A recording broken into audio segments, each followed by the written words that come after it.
ఓం సుషుమ్న, ఓం శ్రీ గురుభ్యో నమః. Welcome to our channel Sushumna the inner miracle. ఇప్పుడు ఫిజికల్గా కానీ, ఎడ్యుకేషనల్గా, స్పిరిచువల్గా కానీ, ఏ యాక్టివిటీ అయినా కానీ మనం ప్రతిరోజు చిన్నప్పటి నుంచి ప్రాక్టీస్ చేస్తే అందులో మనకు పర్ఫెక్షన్ వస్తుంది. ఈ కాంపిటేటివ్ వరల్డ్లో, ఈ జనరేషన్లో రిజల్ట్స్, మార్క్స్ మరియు క్యాంపస్ ప్లేస్మెంట్ ఇలాంటి చాలా రకాల ప్రెజర్స్ వల్ల పిల్లలకి డిప్రెషన్ గురై ఎమోషనల్ ఇంబ్యాలెన్స్ మరియు అన్కండిషనల్ బిహేవియర్కి గురవుతున్నారు. ఈ స్ట్రెస్ నుంచి బయటపడి హ్యాపీగా, హెల్తీగా మరియు పీస్ఫుల్గా ఉండడానికి అమ్మగారు సుషుమ్న బాల శిక్షణ మరియు ప్రాథమిక శిక్షణ అనే ప్రోగ్రామ్స్ని ఇంట్రడ్యూస్ చేసి పిల్లలకి అందించారు. అలా చిన్నప్పటి నుంచి ఇప్పటి వరకు ఏ రోజు మానకుండా సుషుమ్న క్రియ మరియు సెల్ఫ్ ఇంట్రోస్పెక్షన్ చేసిన సాయి మన ముందు ఆయన ఎక్స్పీరియన్స్ షేర్ చేసుకోవడానికి సిద్ధంగా ఉన్నారు. ఓం సుషుమ్న సాయి. ఓం సుషుమ్న రాజు. మీరు చెప్తున్నట్టు చిన్నప్పటి నుంచి మీరు సుషుమ్న క్రియగా మానకుండా చేసేవారు కదా. మామూలుగా చిన్నప్పుడు అంటే ఎవరైనా డిస్ట్రాక్ట్ అవుతారో ఒక పాయింట్ ఆఫ్ టైంలో, మీరు ఎలా చేశారు? ఒకరోజు కూడా మానకుండా మీ ఎక్స్పీరియన్స్ చెప్పండి. ఓకే రాజు, తప్పకుండా చెప్తాను. సో నేను వచ్చి నా సుషుమ్న క్రియయోగ ఇనిషియేషన్ వచ్చి రావులపాలెం సుబ్బలక్ష్మి గారి ఇంట్లో తీసుకున్నాను రాజీవ్. నేను అప్పుడు వచ్చి నా వయసు వచ్చి 7 years నాకు. సో అప్పుడు 7 years ఆ టైంలో అంటే ఆ వయసుకి తగ్గట్టు రోజు ఆ వయసుకి తగ్గట్టు అన్ని నిమిషాలు చేయమని చెప్పారు నాకు. సో అలాగే చేస్తూ వచ్చాను. నేను ఇనిషియేషన్ తీసుకున్న ఒక 4-5 monthsకి అమ్మగారితో పాటు కొంతమంది శిష్యులు మా అమ్మమ్మ గారు ఊరు వచ్చారు. మా అమ్మమ్మ గారి ఊరిలో అందరూ కలిసి గ్రూప్గా మెడిటేషన్ చేసాం. అదే నా ఫస్ట్ గ్రూప్ మెడిటేషన్ అని చెప్పచ్చు. సో ఆ గ్రూప్ మెడిటేషన్ అయిపోయాక మళ్ళీ అమ్మగారిని ఒక 1 year 1.5 year అయిపోయాక నెక్స్ట్ అమ్మగారితో ఇంటరాక్ట్ అయ్యే అవకాశం వచ్చింది, ఒక అవకాశం.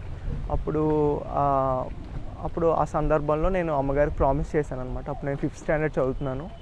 ఆ 5th standardలో అమ్మగారికి ప్రామిస్ చేశాను అనమాట. ఏంటి, నేను సుషుమ్న క్రియయోగ మానకుండా చేస్తానని చెప్పి. సో నేను అప్పటి నుంచి ఎప్పటివరకు కూడా నా స్పృహ తెలిసి నేను అంటే ఈరోజు లేకపోతే రేపు చేద్దామని ఏ రోజు కూడా నేను మానలేదు. ఆ రోజు నుంచి ఈ రోజు వరకు కూడా ప్రతిరోజు అంటే ఎక్కువసేపు చేయలేకపోయినా ముద్ర పెట్టుకుని ఓంకారం చేసి దీర్ఘశ్వాసలు చేశాను, వస్తా వచ్చాను. మామూలుగా మీరు కాలేజ్ టైంలో మెడిటేషన్ అయ్యి రోజు మానకుండా చేసేవారు కదా. మరి హాస్టల్లో ఫ్రెండ్స్ అయి ఉంటారు, వాళ్ళు ఎప్పుడు ఏడిపించలేదా ఏంటి ఇలాగా సాయి స్పిరిచువల్గా మెడిటేషన్ వైపు ఇలా చేస్తున్నాడు, వాటిని ఎలా ఓవర్కమ్ చేశారు మీరు? 10th standard వరకు ఇంట్లోనే కాబట్టి ఇంట్లోనే ఫ్యామిలీ మెంబర్స్ మధ్యలో మెడిటేషన్ చేస్తూ వచ్చాను. ఇంటర్లో వచ్చి నేను హాస్టల్లో జాయిన్ అవ్వాల్సిన అవసరం వచ్చింది. సో హాస్టల్ అయితే అంటే నాకు బేసిక్గానే కొంచెం సిగ్గుపడే మనస్తత్వం అనమాట. సో నాకు ఫస్ట్ రోజు వచ్చి ఏంటి అంటే అందరూ కొత్తగా ఉంటారు, ఎవరూ తెలియదు. వీళ్ళందరి మధ్యలో మెడిటేషన్ ఇవన్నీ చేస్తే వాళ్ళు ఏమనుకుంటారు, కొంచెం అలా ఆలోచించాను. కానీ లేదు అని చెప్పి మొత్తానికి స్టార్ట్ చేశాను. సో అలాగే ఫస్ట్ డే అయింది, సెకండ్ డే అలా కంటిన్యూస్ చేశాను. అంటే నాకు నా చుట్టూరు ఉన్న ఫ్రెండ్స్ కూడా అంత సపోర్టివ్ అనమాట. అంటే నేను ఇలా మెడిటేషన్ చేస్తుండగా ఇప్పుడు వేరే వాళ్ళు ఏమైనా పిలిచి లేకపోతే ఇలా వాళ్ళు మాట్లాడుకుంటే నేను డిస్టర్బ్ అవుతా అని చెప్పి, వద్దు ఇప్పుడు కాదు, మెడిటేషన్ చేసుకుంటున్నాడు కదా, రేపు మాట్లాడుకుందాం అని చెప్పి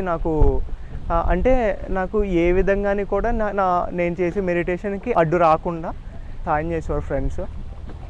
సో అప్పుడు ఇంటర్ నుంచి ఇప్పటివరకు కూడా అందరూ అలాగే వచ్చారు. ఏ ఒక్కరు కూడా నన్ను ఇలా ఏదో అంటే అప్పుడు ఇంటర్ అంటే కొంచెం ఫన్ చేస్తూ ఉంటారు కదా వేరే పిల్లలు, అలా మాత్రం ఎవ్వరూ చేయలేదు. సో అలాగే నా ఇంటర్మీడియట్ అయిపోయింది. నెక్స్ట్ బీటెక్ జాయిన్ అయ్యాను అనమాట. బీటెక్ జాయిన్ అయినప్పుడు సేమ్ ప్రాసెస్ ఇలాగే నెక్స్ట్ మెడిటేషన్ చేసుకుంటూ వచ్చాను. ఫ్రెండ్స్ కూడా అంతే సపోర్టివ్గా ఉన్నారు. అంటే నాకు ఏమనిపించిందంటే నా చుట్టూరు ఉన్న వాతావరణం, నా చుట్టూరు ఉన్న మనుషులు కూడా నాకు అంతే పాజిటివ్ యాటిట్యూడ్తో ఉన్న పీపుల్ ఉండేవారు అనమాట. అంటే అంత పాజిటివ్ యాటిట్యూడ్ ఉన్న పీపులే ఉండేవారు నా చుట్టూరు కూడా. అంటే ఏ రోజు కూడా ఏంటి అలాగా అని చెప్పి ఎవరు కూడా ఏ మాట మాట్లాడలేదు.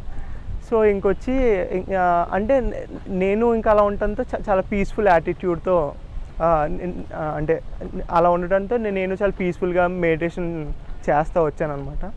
మీరు ఇన్ఫోసిస్లో సెలెక్ట్ అయినప్పుడు ట్రైనింగ్లో చాలా స్ట్రెస్ అయింది ఫీల్ అయ్యారు కదా, దాన్ని ఎలా ఓవర్కమ్ చేశారు? ఫస్ట్ 3 years అయిపోయాక ఫైనల్ ఇయర్లో క్యాంపస్ ప్లేస్మెంట్ అనమాట.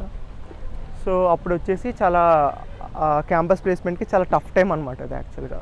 అది అప్పుడు వచ్చి ఏంటంటే డిమానిటైజేషన్ అవడం వల్ల నార్మల్గా 80-90% అయ్యి ప్లేస్మెంట్ 50-60% అయింది. నేను నార్మల్ స్టూడెంట్నే అనమాట, ఇట్స్ నాట్ అంత ఎక్స్ట్రాడినరీ స్టూడెంట్ ఏం కాదు. కాబట్టి నేను అనుకున్నాను, సరే అన్ని సబ్జెక్ట్స్ పాస్ అయిపోతే చాలు ప్రస్తుతానికి, క్యాంపస్ ప్లేస్మెంట్ అయిపోయాక చూసుకోవచ్చు అని చెప్పి అనుకున్నాను అనమాట. అలా సరే అనుకుని నా 5th కంపెనీ కింద ఇన్ఫోసిస్ అటెండ్ అయ్యాను అనమాట. అటెండ్ అయితే అందులో క్యాంపస్ ప్లేస్మెంట్ వచ్చేసింది, క్యాంపస్ ప్లేస్ అయిపోయాను అనమాట. సో అప్పుడు ఏంటంటే క్యాంపస్ ప్లేస్మెంట్ అయిపోయిన 2-3 monthsకి ఇన్ఫోసిస్లో ట్రైనింగ్ ఇస్తారన్నమాట. ఒక 4-5 months ట్రైనింగ్ ఉంటుంది. సో ఆ ట్రైనింగ్లో ఏంటంటే నేను మా ఫ్రెండ్స్ అందరితో వెళ్ళాను అక్కడికి కూడా. సో అక్కడికి వెళ్ళినప్పుడు అక్కడ టైమింగ్స్ ఏంటంటే మార్నింగ్ రూమ్ నుంచి 8 కల్లా స్టార్ట్ అయ్యేవాడిని. మళ్ళీ అంటే ఈవినింగ్ 5కి అయిపోయినా సరే ట్రైనింగ్స్ నాకు కొంచెం ఇంకా అంటే అంత యాక్టివ్గా అంత వెంటనే వచ్చేసి కాదు. సో కాబట్టి నేను ప్రయత్నించి రాత్రి 10-11 అయిపోయేది అక్కడే.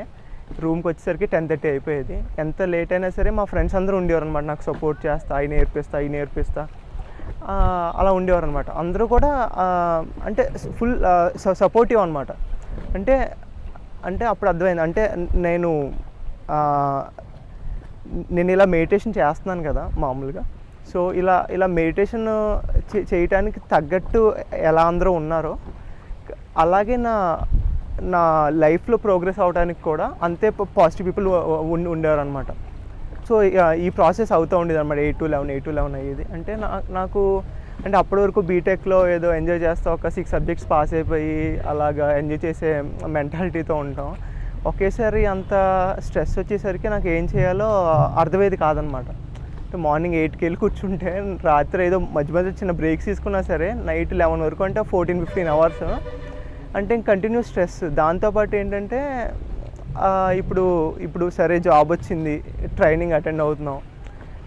ట్రైనింగ్ అటెండ్ అయినప్పుడు అంటే ట్రైనింగ్లో ఫెయిల్ అయితే ఏంటి అంటే పంపేస్తారు ఇంటికి, ఆ స్ట్రెస్లో ఉండేది అనమాట. సో ఆ స్ట్రెస్లో ఉన్నప్పుడు ఏం చేయాలో అర్థం కాక, అంటే మేము మా అమ్మమ్మ గారు మా గ్రాండ్ పేరెంట్స్ నుంచి కూడా రామణ మహర్షి గారి డివోటీస్ అనమాట. సో కాబట్టి చిన్నప్పటి నుంచి ఆ మాటలు అవి అంటే నేను పర్టికులర్గా ఇంట్రెస్ట్ చూపించి వినకపోయినా సరే సబ్కాన్షియస్గా ఏమన్నా అంటే ఆ ప్రభావం ఉంటుంది నా మీద. సో అప్పుడు యాక్చువల్గా నా వాట్సాప్లో ఒక గ్రూప్ ఉందండి ఇలాగా, అంటే సో రామణ మహర్షి గారి సంబంధించిన మాటలు, లేకపోతే మంచి వివేకానందుడి మాటలు, ఇలాంటివన్నీ కలిసి ఒక గ్రూప్ ఆఫ్ పీపుల్ని యాడ్ చేసి ఒక గ్రూప్ ఉంది. సో నన్ను ఆ గ్రూప్లో యాడ్ చేశారండి. అప్పుడు ఏమన్నా టెక్నికల్గా ఏమన్నా చిన్న అర్థం కాకపోతే హెల్ప్ చేద్దామని చెప్పి నన్ను యాడ్ చేశారు గ్రూప్లో. సో ఇంత స్ట్రెస్ అర్థం కాకపోయేసరికి నేను ఒకసారి అది ఏ పరిస్థితుల్లో ఓపెన్ చేయాల్సి వచ్చిందన్న ఐడియా కూడా నాకు అసలు లేదు. ఓపెన్ చేశానండి. అది ఓపెన్ చేశాక నేను ఏదో ఒక అలా కోట్స్ అయ్యి చూస్తూ ఉంటే నాకు ఫస్ట్ క్వశ్చను నాకు అర్థం కాక మా అమ్మగారిని అడిగిన ఫస్ట్ క్వశ్చన్ ఏంటంటే అసలు మనస్సు అంటే ఏంటి, అంటే మనస్సు అంటే ఏంటో కూడా తెలియని స్టేజ్లో ఉన్నానండి అప్పుడు నేను. ఆ సెకండ్ క్వశ్చన్ వచ్చేసి మా మదర్ని అడిగింది శరణాగతి అంటే ఏంటి అని అడిగానండి. సో అప్పటి నుంచి కూడా నెమ్మదిగా ఇలాగా ఆ సెల్ఫ్ ఇంట్రోస్పెక్షను సంబంధించిన మెసేజెస్ ఇవన్నీ చూడటం వల్ల నా చుట్టూరు ఎంత స్ట్రెస్ వచ్చినా సరే అంటే నేను హ్యాపీగా ఉండేవాడిని, పీస్ఫుల్గా ఉండేవాడిని. ఆ స్ట్రెస్ నన్ను ఎఫెక్ట్ చేసేది కాదనమాట. సో నాకు తెలియకుండానే ఒక మెంటల్ స్టెబిలిటీని ఇచ్చేసేది నాకు. అంటే మామూలుగా అయితే అదే స్ట్రెస్లో ఉండుంటే నేను మరి అసలు ట్రైనింగ్ పూర్తి చేయకుండానే వచ్చేసేవాడినేమో, నాకు తెలియదు. అంత స్టెబిలిటీని ఇచ్చిందండి నాకు ఆ సెల్ఫ్ ఇంట్రోస్పెక్షన్. నెక్స్ట్ అలాగే నేను నార్మల్గా మెడిటేషన్ అన్ని చేస్తూ వచ్చానని మీకు చెప్పాను కదా చిన్నప్పటి నుంచి. సో అప్పుడు ఏంటంటే జస్ట్ 15 years అయితే 15 minutes కొంచెంసేపు ఓంకారం చేసి కొంచెంసేపు అలా చేస్తూ వచ్చాను. కానీ ఇప్పుడు ఇంత స్ట్రెస్ వచ్చేసేసరికి నాకు ఏం చేయాలో అర్థం కాక మీకు చెప్పాను కదా మార్నింగ్ 8 నుంచి నైట్ 11:30 అయ్యేది రూమ్కి వచ్చేసరికేనని. అప్పుడు స్టార్ట్ చేసాను. రూమ్కి వచ్చి 11:30కి స్టార్ట్ చేసేవాడిని. ఇలాగ మామూలుగా మనం కూర్చుని స్టార్ట్ చేస్తాం మెడిటేషన్. అలా స్టార్ట్ చేసేవాడిని. నెక్స్ట్ పక్క రోజు మార్నింగ్ చూసుకునేసరికి మామూలుగా మనం ఎలా అయితే స్లీపింగ్ పోస్చర్ ఉంటుందో ఆ పోస్చర్లో ఉండేవాడిని అండి. సో రాత్రి మెడిటేషన్లో కూర్చునేవాడిని. పొద్దున్న మనం ఎలా అయితే పడుకుని ఉంటామో ఆ పోస్చర్లోకి వచ్చేవాడిని. అలాగా ఒక 4-5 మంత్స్ నాకు అర్థమైంది కదా, అదేంటి నేను ఇలాగ మెడిటేషన్లో కదా కూర్చున్నాను అంటే. స్లీపింగ్ పోస్చర్ ఎలా ఉండేదంటే, ఇప్పుడు నా హెడ్ కింద 2 పిల్లోస్, నేను మంచం మీద పడుకుని నెక్స్ట్ నా పైన బ్లాంకెట్ ఉండేదండి. అంత స్లీపింగ్ పోస్చర్లోకి వెళ్ళిపోయాను. అసలు ఎప్పుడు ఎలా వెళ్ళానో నాకు అర్థమైంది కదా, అదేంటి నేను మెడిటేషన్లో కదా కూర్చున్నాను, అదేంటి పొద్దున్నకి మరి ఈ స్లీపింగ్ పోస్చర్లోకి ఎలా వచ్చాను నేను. అప్పుడు అర్థమైందండి ఇదంతా నాకు గురువులు ఇచ్చిన బ్లెస్సింగ్స్. అంటే అప్పటి వరకు ఏదో నేనైతే అప్పటి వరకు ఏదో కొంచెం చేసేదో ఫార్మాలిటీకి చేసామన్నట్టే నేను చేశాను. అసలు సెల్ఫ్ ఇంట్రోస్పెక్షన్ అయితే ఎప్పుడు అసలు దాని వైపు కూడా వెళ్ళలేదు. కానీ మెడిటేషన్ నేను ప్రామిస్ చేశాను కాబట్టి నేను ప్రామిస్ చేసినట్టే చేస్తూ వచ్చాను. కానీ ఇప్పుడు అంత సిన్సియర్గా అయితే నేను చేసినట్టు నాకు అంటే అంత ఫుల్ ఎఫెక్టివ్గా సిన్సియర్గా చేసిన ఫీలింగ్లో అయితే నేను లేనండి అప్పుడు. సో అప్పుడు అనిపించిందండి, అంటే నాకు అప్పుడు ఏమనిపించిందంటే, నాకు స్ట్రెస్ రావడం చాలా మంచిది అయింది నాకు. ఎందుకంటే ఆ స్ట్రెస్ వచ్చి నన్ను ఒక మంచి విషయం వైపు తీసుకెళ్ళింది నన్ను. ఎందుకంటే ఆ బాధ రాకపోయి ఉంటే నేను అసలు ఎప్పుడు ఎంత సిన్సియర్గా మెడిటేషన్ కానీ సెల్ఫ్ ఇంట్రోస్పెక్షన్ కానీ చేసేవాడిని కాదు. ఈ సిచ్యువేషన్ వచ్చిన తర్వాత నాకు బాధ వస్తే చాలా హ్యాపీనెస్ వచ్చేసేదండి నాకు. అంటే అబ్బా ఏదో బాధ వచ్చింది అంటే అదేదో నాకు మంచి చేసి వెళ్తుంది కాబట్టి ఆ యాటిట్యూడ్తో చాలా రోజులు అదే యాటిట్యూడ్లో ఉండేవాడిని. సో ఇప్పుడు నాకు అర్థమైన స్పిరిచువాలిటీ అంటే ఏంటంటేనండి, మనం సిచ్యువేషన్స్ని యాక్సెప్ట్ చేయగలగాలి. సో ఆ స్పిరిచువాలిటీ అనేది మనకి సిచ్యువేషన్స్ని యాక్సెప్ట్ చేయగలిగే శక్తిని ఇవ్వాలి. అంటే నా ఉద్దేశంలో స్పిరిచువాలిటీ అంటే అలా నేను ఫీల్ అవుతాను. సో ఇప్పుడు మనం సుషుమ్నా క్రియ యోగం చేయటం ద్వారా కానివ్వండి, లేకపోతే సెల్ఫ్ ఇంట్రోస్పెక్షన్ విచారణ చేయటం ద్వారా కానివ్వండి, అంటే ఫస్ట్ మన మనసు కామ్ అవుతుందండి. కాబట్టి మనకి ఏ రకమైన ఇబ్బంది వచ్చినా ప్రాబ్లం వచ్చినా ఏంటంటే ఆ కామ్ అవటం వల్ల మనం ఆలోచిస్తాం అసలు ఏంటి ప్రాబ్లం అని. ప్రాబ్లం ఒక రూట్ కాజ్ అంటాం కదా, ఆ రూట్ కాజ్ గురించి ఆలోచిస్తాం. మనం అలా ఆలోచించగలిగితే ఆ ప్రాబ్లమ్స్ సగం సాల్వ్ అయిపోయినట్టేనండి. అంటే మనకి ఏమైనా సమస్య వచ్చిందనుకోండి, మనం ప్రాబ్లం వైపు ఆలోచించాం, రకరకాల ఆలోచనలు రకరకాలుగా ఉంటాం. కానీ కాదు, ఆ ప్రాబ్లం ఎందుకు వచ్చింది నా రూట్ కాజ్ చూసామనుకోండి, ఆ ప్రాబ్లం ఉండదండి మనకి. కాబట్టి ఆ మెంటల్ స్టెబిలిటీ కానివ్వండి, అంటే ఆ మనసు కామ్ అవడం కానివ్వండి, సుషుమ్నా క్రియాయోగం ద్వారా ఆ విచారం చేయడం ద్వారా నేను పొందానండి అది. అంటే నేను ఇంతకు ముందుకి ఇప్పటికీ కంపేర్ చేసుకుంటే నాలోనే చేంజ్ అండి అది. సో ఆ మెంటల్ స్టెబిలిటీ వచ్చిందని నేను నమ్ముతాను. అంటే ముందు ఏమైనా ప్రాబ్లం వస్తే అసలు ఏం చేయాలో అర్థం కాక అలా రకరకాలుగా ఉండేది. కానీ ఇప్పుడు ఆగి ఆలోచిస్తున్నాను అనమాట. అంటే ఇప్పుడు నేను 100% బెటర్ పర్సన్ అయిపోయానని చెప్పను, కానీ ఇంతకు ముందుతో పోలిస్తే మాత్రం నాలో చాలా చేంజ్ వచ్చిందండి ఆ విషయంలో మాత్రం. అంటే ప్రాబ్లమ్ని మనకి చూసే విధానాన్ని సుషుమ్నా క్రియ యోగ విచారణ ఆ ప్రాబ్లమ్ని ఎలా చూడాలనే మెచ్యూరిటీని ఇచ్చిందండి నాకు చెప్పాలంటే.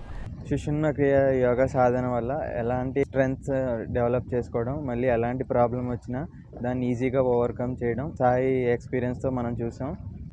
మీ ఎక్స్పీరియన్స్ విన్న తర్వాత నాకు కూడా రెగ్యులర్గా సుషుమ్నా క్రియ యోగా చేద్దామని డిసైడ్ అయ్యాను. Thank you for sharing your experiences. ఓం సుషుమ్నా సాయి. మంగళం నిత్య శుభ మంగళం.